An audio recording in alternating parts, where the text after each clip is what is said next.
Good afternoon, TDP cohort. It's good to be back with you. And in this lesson, we're going to be talking about summative assessment design. So we're going to be building on those concepts that we talked about in the last lesson when we were talking about different types of summative assessment.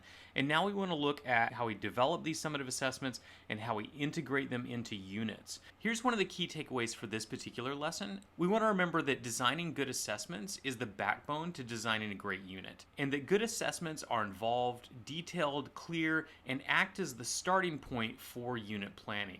And that goes back to the idea that it's difficult to talk about summative assessment without also talking about unit planning, which we're going to do a little bit here. So here's how we're going to do this. Talking about assessment in the context of unit planning is a very involved process. So it's actually going to cover the next couple of lessons, and I'm going to give you a brief overview in this particular lesson. So it's going to be a lot of content really fast, and I'm just going to lay out the steps that you need to consider. And then in the next subsequent couple lessons, we're going to look at each one of those steps in a little bit more detail. So for this particular video, have your notebooks ready, because I'm going to give you all the steps to developing the summative assessment and then backwards planning the unit from it. And then after I give you the big idea and the big steps, I'm going to go show you some actual planning documents and how those steps actually manifest themselves in the planning process. So if you don't get it the first time, if you don't fully understand all the steps, that's okay, because there's going to be a little bit of a rehashing of some of these points later on. So here we go. The first thing that we need to do is decide what's important for students to learn in a subject matter over the course of a year. So in individuals and societies, we have all these different concepts. Students need to learn about traditions and revolutions. They need to learn about tectonic plates and rights and wars. There's just so much content that students need to learn in individuals and societies in order to be a well-rounded student that there's no way that we can possibly cover it all in a year. So the first thing that we need to do is decide what we're going to teach them over the course of a single year. What areas of knowledge do we really want to focus on for that year? This is where you're going to have to refer over to the IB subject guide for whatever you're teaching. So we've got an MYP subject guide for language and literature here. The PYP guide will have the same type of content that I'm going to talk about here in the context of this MYP guide. So when you're developing either a PYP or MYP or DP unit, you have all of these things that you have to identify that come out of the subject guide. You have to have a global context identified for a unit. You also have to have a key concept and some related concepts, and then you have to write a statement of inquiry. So let's take a look at this in the subject guide itself. Here is our language and literature guide, and I'm going to look up, just go on down to the concepts. You can see I have here a list of key concepts that are allowable for language and literature, and you'll see that we identified the key concept of identity that's on this list right in here. Here we go. There's identity. It's one of our key concepts here. We also have to deal with our related concepts. So let me get on down there. And here's a list of the possible related concepts. And you can see we identified here context and causality. Now, causality actually comes from the INS subject guide for this particular unit, because we did an integrated unit between language and literature and INS. But you will find context here. So if I come over here, you'll find context right there. And if you were to look at the INS subject guide, you will find causality in there as well. And just so you can see the global context in here, let me jump over here and we'll look up the global context, and you can see the possible global contexts that we can identify within a unit. And here they are here. Identities and relationships, orientation, time and space, personal and cultural expression, scientific and technical innovation, globalization and sustainability, and fairness and development. And for this one, we identified identities and relationships. So once you've got the global context, the key concept, and the related concepts all figured out, you have to work with your team to craft the statement of inquiry.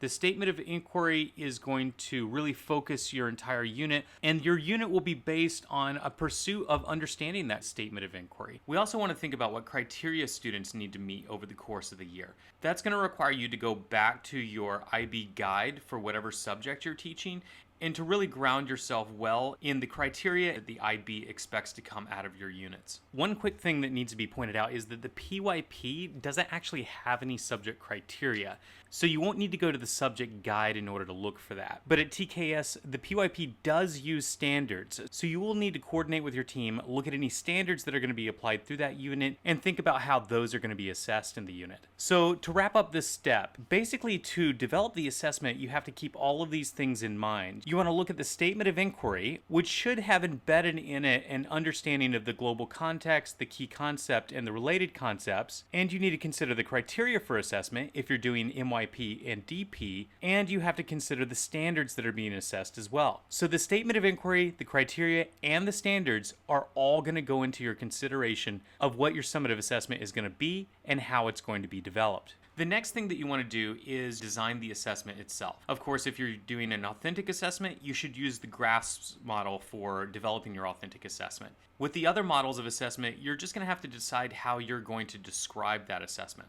After you decide what the assessment is going to be, and you have a good description of the assessment, you're going to have to unpack that assessment. That means identifying all the content and skills that are within that assessment that students need to be able to do well in order to be able to be successful at a high level on the assessment. Say, for instance, students were having to research the refugee influx in Europe and give a speech about it. What's involved in that assessment? If we unpacked all of the skills and content that is required to do this assessment well, we'd find that students need to be able to research well. And what does it mean to be able to research well? That means students need to be trained on how to find sources, how to select information from those sources, and how to cite information. Another thing that's packed into that assessment is that students are going to need to be able to design their slides for their speech. So in order to design slides for a speech, they need to know how to synthesize information, and they need to know how to design slides well. And lastly, students are going to need to be able to give a speech itself. So what do they need to know about how to give a good speech? Well, they're going to need to know how to speak off slide, not looking at their slides, and to make eye contact with the audience instead. And they're going to need to know how to communicate clearly with their audience and how to organize their content in a way that the audience can follow and really gain something substantive from the speech. So that's all the content and skills that's implicit in this assessment. And you want to pull that out and make a list of all that content and skills that's going to be required for you to teach over the course of the unit. You'll also need to go back to that criteria again and decide what criteria you're going to assess within that assessment. Just a reminder here, the PYP doesn't have the subject criteria stated in the PYP guide. So if you're teaching PYP curriculum, you actually get to create your own criteria based on the concepts in SOI that you developed in your unit planning. Once you've identified all the skills and content that are implicit within the assessment, and you've identified the criteria that you're going to use to mark the assessment, then you need to create a student-friendly rubric. You're going to describe in detail all of the strands being assessed and what those strands look like when a student performs them well on the assessment. And then you're going to have to go through and create a rubric that scales all the different levels of success that a student may reach when demonstrating those elements. So let's take a look at what that looks like. This is a rubric that's been written for Criteria B, investigating for individuals and societies. And we can see here that we're assessing all 4 strands of this criteria. So we're looking for students to formulate or choose a clear and focused research question, for them to follow an action plan, for them to use methods to collect and record information, and for them to evaluate their process and results. So could I give this list, could I give this criteria right here to a 6th grader and expect them to know what they have to do in order to be successful? No way. This language is much too complex for our students, and really it takes a teacher to be able to interpret it. So what we do down here is we translate all of this information into student-friendly actions. So if a student is going to do this, what's it look like on a very high level? Well, at a high level, it looks like the research question is very clear and focused, and the student's able to fully explain its relevance and alignment to the SOI. On a lower level, the question is reasonably clear, and they're mostly able to explain its relevance and alignment. At a little bit lower level, in the 3-4 category, the research question is somewhat clear and focused, and they can at least attempt to explain its relevance. And at the 1-2 level, the research question is not clear or focused, and the student is not able to explain any relevance or alignment to the SOI. So we can see that a 1 or 2 really sets the bar at the student's not able to do this at all. The 3-4 category explains that the student is somewhat able to achieve this. The 5-6 level dictates that students are mostly able to do it, and the 7-8 shows that students have a real command of this skill. What this does is it helps put the responsibility for understanding these different levels on the student and not the teacher. So students have to really wrap their brain around what this means and what they have to do. And they're able to do that much more when we develop this student-friendly language. Go ahead and take a minute. I would pause the video and look at how these other skills are scaled and how the wording changes at each level to enable students to be able to understand what exactly they have to do at each level in order to achieve that score. Okay, so now that you have the rubric unpacked into student-friendly language, so students know exactly what they have to do in order to be successful on the assessment, the next thing you need to do is go back to that skills and content list that you developed that explained everything that students need to know and everything that students need to be able to do in the assessment, and you need to take that skills and content list, and then you need to come up with a roadmap on what order you're going to teach each one of those skills and content in your unit in order to prepare students for the assessment.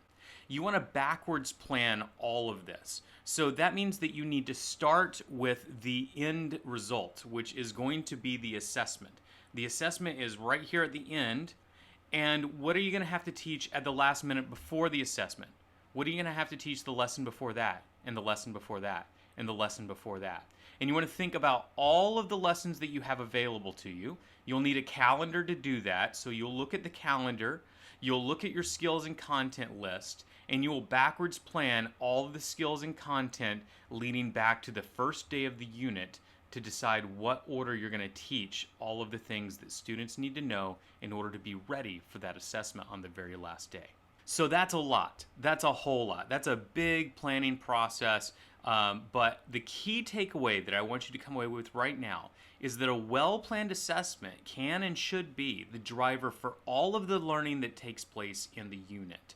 So again, going back to that idea of if you have a really well-made assessment that requires high-level thinking skills, applied knowledge, then you've got an assessment that is an excellent driver for really substantive lessons all the way through your unit. And when that's paired with some really interesting content, your students are going to come out of every single lesson feeling like they knew something afterwards that they didn't know before. And that's a great feeling for students. So that's it for this video. Thanks for watching, and I'll see you in the next.